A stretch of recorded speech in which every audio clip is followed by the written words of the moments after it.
Aujourd'hui, nous allons voir comment reconnaître les caractéristiques d'un texte autobiographique. L'étymologie de l'autobiographie, c'est donc écrire, ça vient de grapher, sur sa propre vie. Auto voulant dire soi et bio, sa vie.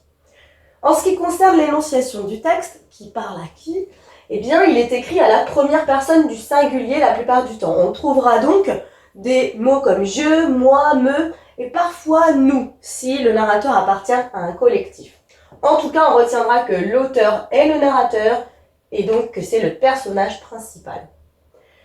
Maintenant, dans un texte autobiographique, en ce qui concerne le temps, eh bien, l'auteur évoque des souvenirs. On va donc retrouver les temps du passé, comme l'imparfait, le passé simple ou le passé composé.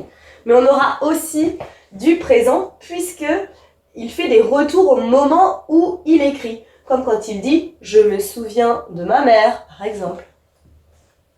On trouvera des champs lexicaux des sentiments et des émotions, puisqu'évidemment, c'est ça qui construit un peu la personnalité.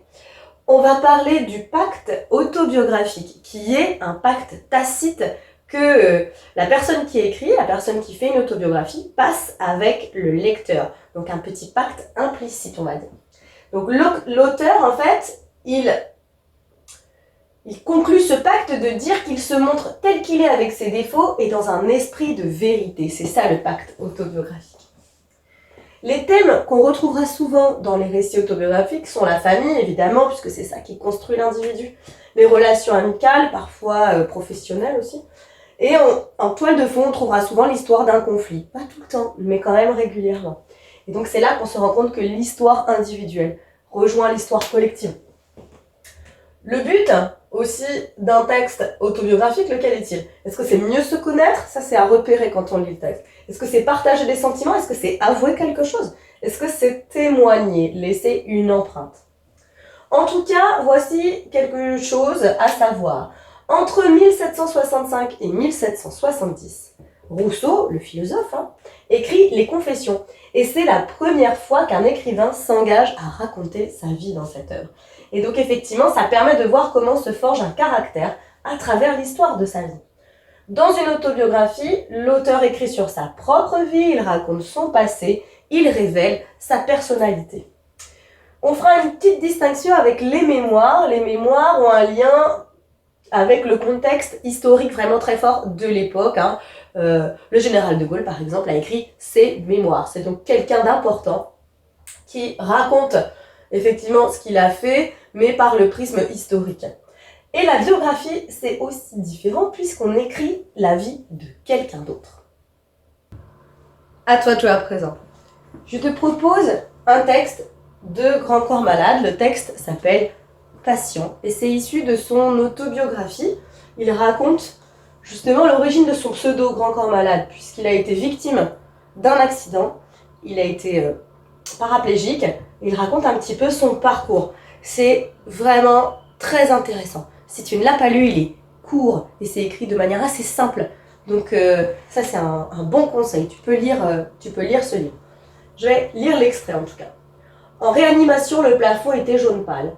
Enfin, je pense qu'à la base, il était blanc, mais il a dû se fatiguer à force de regarder des mecs en galère, des tuyaux plein la bouche. Je connaissais mon plafond de réa dans les moindres détails. Chaque tache, chaque écaille de peinture. La grille était composée de 484 petits carrés. Je les ai comptés plusieurs fois pour être sûr. En réanimation, quand on est conscient, on a le temps de faire pas mal de trucs essentiels. Donc voilà, c'est issu de Passion donc de Grand Corps Malade, oui, le chanteur. Ça explique un peu pourquoi il claudique d'ailleurs. Et donc on va repérer les éléments qui sont relatifs ici à un texte autobiographique. On va remplir ces petits éléments avec dramatique, première personne du singulier, imparfait, énonciation, passé, présent et humour. Le texte est écrit à la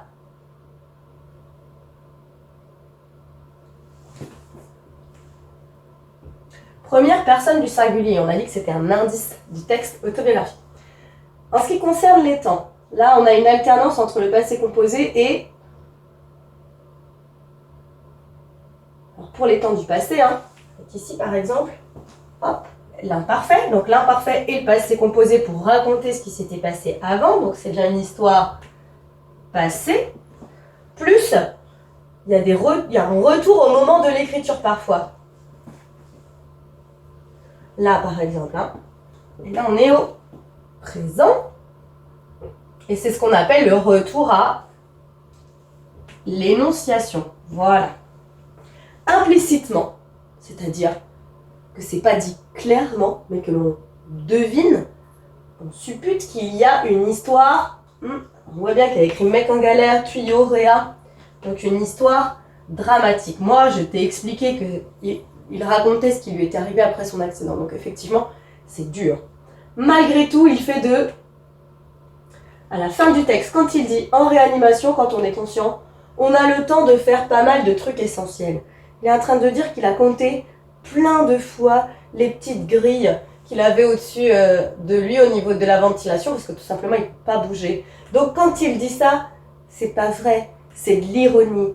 Et on voit bien, on sent bien quand même qu'il fait de l'humour.